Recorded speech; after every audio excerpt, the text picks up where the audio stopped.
prayer if mayroong objective, impersonal, automatic law of nature? Actually, ito yung diniscuss natin na that's now coming in back as a question. Useless na ba ang prayer if finish na ang work ng creation ng Diyos? At dapat na lang sumakay at sumunod sa established law of nature ang mga tao? And don't ask God na lang to recreate natural law just to accommodate our personalized, made-to-order requests. Actually, kung hindi nyo masyado naiintindihan itong mga issues na to, balikan ninyo. Available naman sa YouTube yan sa ating channel sa YouTube, yung message na ito, na God, natural law, and life. Ayoko nang ulitin pa ito dahil haba. Pero ito yung mga points that we have made, and now the questions are being based on these points. So useless na daw ba ang prayer if we should listen to and obey God rather than make God listen to and obey us or our prayers? So sabi nung nagtatanong, so huwag na lang bang mag-pray? Of course not. Of course, huwag not na hindi ka na magpe-pray. Because Jesus taught His disciples how to pray, so definitely it is useful to pray. But may we suggest at this point, pray according to the teaching of Jesus per Matthew 6, 5-8. Ano ba yung sabi niya doon? And when you pray, do not be like the hypocrites, for they love to pray standing in the synagogues and on the street corners to be seen by others. Truly I tell you, they have received their full reward. But when you pray, go into your room, close the door, and pray to your Father who is unseen. Then your Father who sees what is done in secret will reward you. And when you pray, do not keep on babbling like pagans, for they think that they will be heard because of their many words. Do not be like them, for your Father knows what you need before you ask Him. So, based on these principles that Jesus taught, pray. Just don't pray to be seen and heard by people. Now, sometimes you pray and are seen and heard, but unintentionally because nangyari na may mga tao or the event has some people present, hindi yan ang ibig nating sabihin. But don't pray simply to be seen and heard by people na i-display mo yung iyong piety para makita ka nagdadasal. Ayaw yun ng Diyos. Just pray in private whenever you can. As much as possible. Ang inyong lingkod, talagang I really prefer praying in public. It is very seldom that I am seen in public praying because I like to follow the Jesus model. And I really feel good following it. Not because I just like to follow kasi yun ang model, kundi mas gusto ko talaga yung nagpe-pray mag-isa. Kasi hindi ko kailangan piliin yung words. Hindi ko kailangan ipaliwanag sa mga kasama ko kung ano yung pinagpe-pray ko. Hindi ko kailangan mag-perform, hindi ko kailangan lakasan para marinig ng iba. So, mas nagiging totoo yung prayer. Personal ko yun. Mas gusto ko ang personal prayer. Pag kami nagsasabing, Pastor, ipag-pray niyo po ako. Sabi ko, ano ang prayer request mo? Sige, ipag-pray kita in private. Hindi yung, kung saan kami naglalakad sa escalator, sa elevator, bigla ko siya hawakan sa ulo, palulo ko rin sa higat, ipag-pray ko siya, seen by everybody. Well, I have nothing against that being done by other people, but as for me, mas gusto ko na ipag-pray personally yung tao na walang nakakakita kahit siya hindi niya nakikita at hindi niya naririnig yung prayer ko. Kasi kung minsan, yung prayer ko naman is not always in total agreement sa request niya. Because I allow the Holy Spirit to guide me in what to pray for. So, mas may freedom ka pag private. Well, group prayer was practiced by the early believers, so it should have benefits. We have nothing against group prayer. In fact, ang daming benefit ng group prayer. And if, at the least, may therapeutic effect yan. Yung magkakasama kayo, naghahawak-hawakan pa kayo ng kamay, kung hindi dapat physical distancing, yung nagsasabihan kayo ng inyong mga hinaing, ng inyong mga hopes and dreams, ang ganda ng emotional effect yan sa mga tao. So I am not going to discount the benefits of group prayer. Pero huwag i-group para ka lang makita ng iba na wow, prayerful yung group na ito. Diba? So, protect group and public prayer from the mistakes listed by Jesus. At sinabi na natin yun, hindi na natin iisa-isahin. Very importantly, protect group and public prayer from abuse. Kasi pwedeng magamit ang group prayer for political agenda. Ano ba, politician ako, o kaya meron akong paboritong politician, tapos tatawag kunwari ako ng prayer event, ng religious event, ng worship event, tapos nandun bigla yung politiko na yun to promote.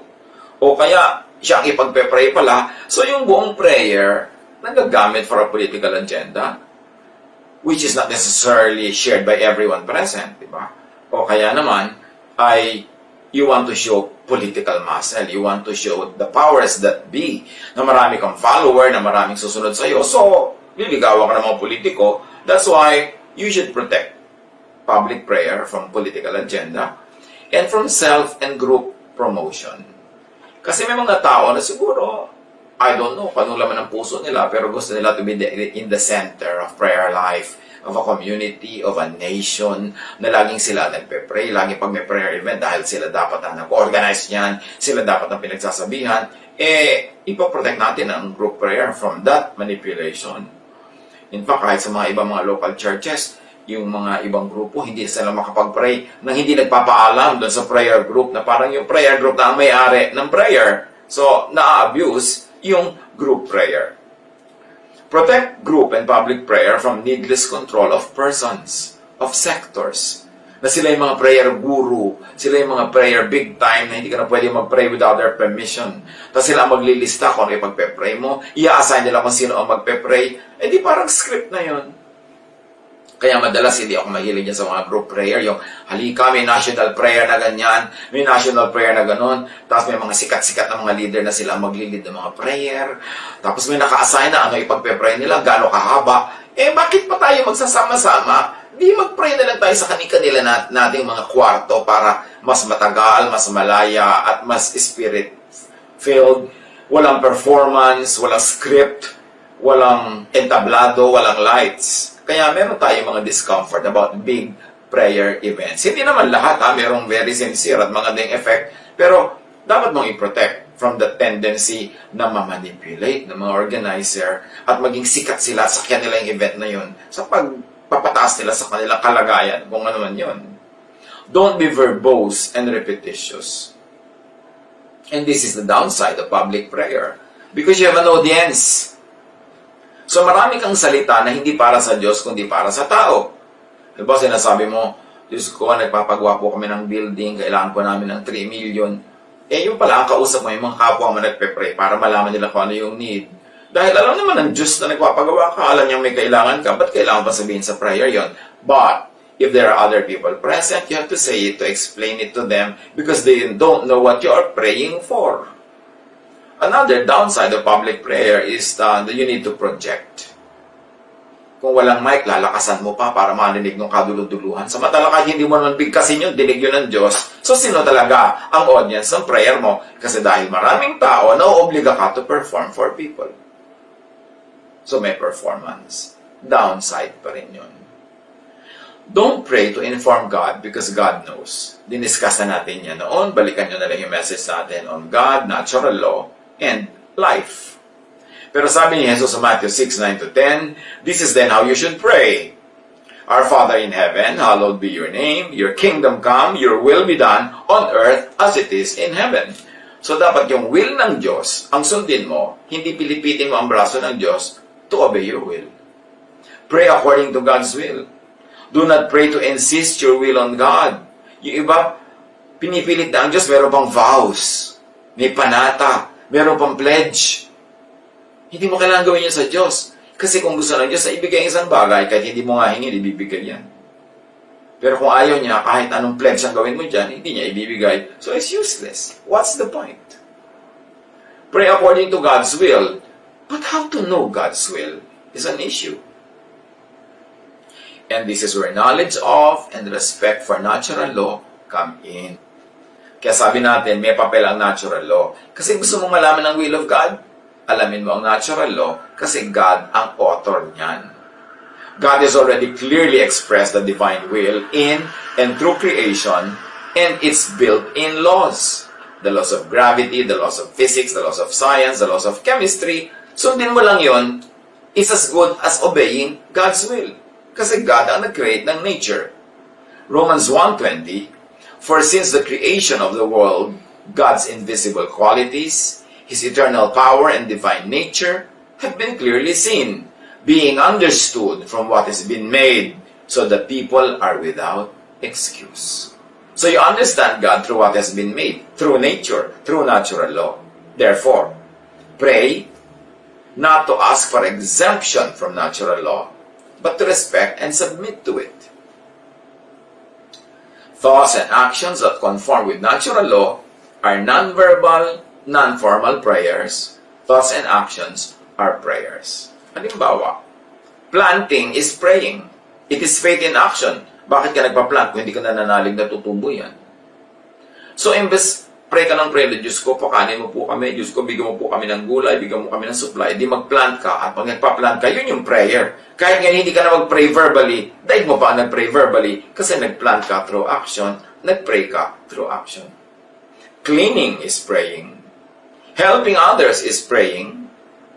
Working is praying. Yung Lord, i-bless mo po ako na magkaroon ng kita, magkaroon kami ng mga supply sa pangangailangan namin, mag-work ka. And when you work, you are praying. Expressing delight is praying. Yung kakain ka, hindi naman laging, Diyos ko, pinupuri namin po kayo sa pagkain na binibigay niyo sa amin. Hindi kailangan verbal. Yung sabi mong, wow, ang sarap. Wow, delicious. Wow, very appetizing. That is prayer. Because that is expressing delight and that is praying. Praising is praying. Hindi kailangan, pinupuri ka namin, Diyos, pinupuri po kita. O ano mo pinupuri mo sa akin? Puro ka pinupuri. Ano yung pinupuri mo? Pero para sabihin mo, ang ganda ng sunrise, ang lamig ng ilog, ang lamig ng hangin, that is praising God. And that is prayer. This is how to pray without ceasing.